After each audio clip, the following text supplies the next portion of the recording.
ژوندون خیریه بنسټ په ټولنه کې د لوېدلو خلکو سره د خپلو انساني مرستو په دوام دا ځل د باک، صبریو او ځاځي میدان ولسوالیو له نږدې 150 بېوزله او اړمنو کورنیو سره د لومړنیو اړینو خوراکي توکو مرسته وکړه.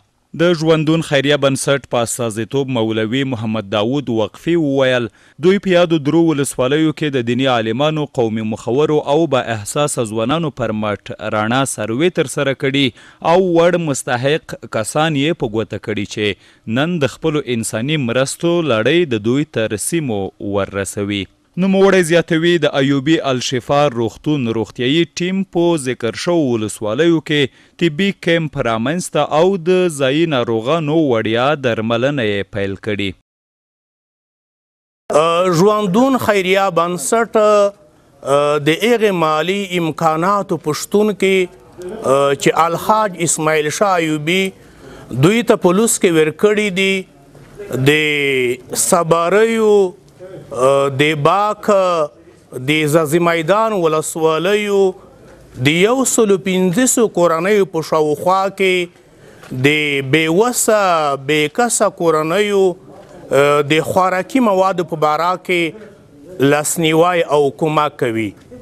د هغې ترڅنګ ژوندون خیریه بنسټ د دوی مریضونه علاج کوي، هغې تداوي کوي. موږ سره د ایوبي الشفا روغتون د طبي پرسونل یو مجهز په طبي وسایلو سمبول ټیم راغلی دی. د دغې کورنیو مریضون په وړیا توګه تداوي کوي او هغې علاج کوي.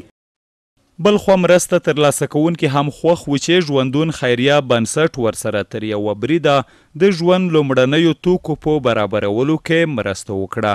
خو غوښتنې یې دا وې چې دې ته ورته نور مرستندویه نهادونه دې هم په ټولنه کې د کمزورو وګړو لاسنیوي او مرستې ته راودانګي.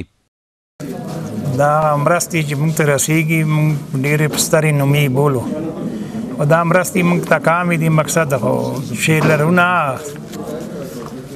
ښه دوره ګزاره دی په کوي سره لوره شی شته نه دی خو دا کړبون دی مزري دي دا دی څو ډنګره وغول لرو شان دغه سره زغلوو. زه دغه نه ډېر خوښ یم. خور غریبونو سره موږ سره مرسته وکړله، ډېر کمک یې وکړلو. نو دوره نه لرو په اوبو یې ګاډه کړو.